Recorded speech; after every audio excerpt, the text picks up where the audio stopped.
Hello everyone, এখন আমি চলে আসলাম গোসানিমারি মাসানের পাট মেলায়। আর আমার মাদের সাথেও মানে ভাই মা বর্ষা ওদের সাথেও দেখা হয়েই গেল। এখন যাব আমরা মন্দিরের ভিতরে পুজো দিতে।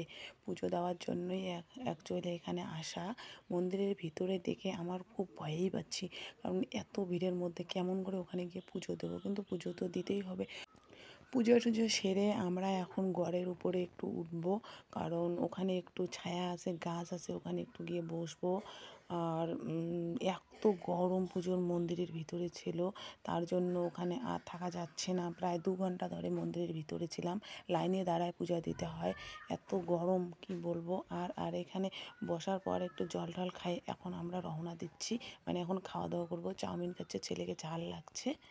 খাওয়া দাওয়া সেরে এখন আমরা যাচ্ছি গোসানিমারি রাজপাট, মানে কান্তেশ্বর রাজার বাড়ি। প্লিজ দেখতেই থাকো, ভিডিওটা স্কিপ না করে, খুব ভালো লাগবে।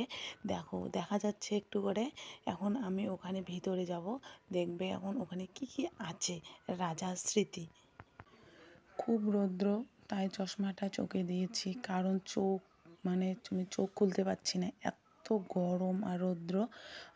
তারপর এদিকে চুলগুলো আমার তো শেষ, কি বলি, বাইকে যাচ্ছি কারণ চুল আমার শেষ, কি বলবো। বাড়ি গিয়ে দেখি শ্যাম্পু করতে হবে আগে।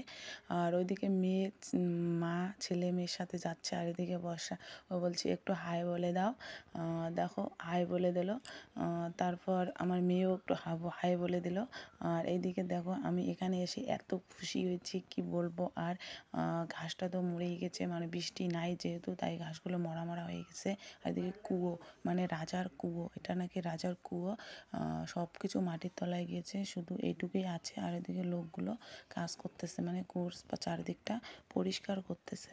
এখানকার চারিদিক পরিবেশটা আমাকে এতই ভালো লাগলো, কি বলবো। আর জাস্ট অসাধারণ। ওকে টাটা, দেখা হচ্ছে পরের ভিডিও।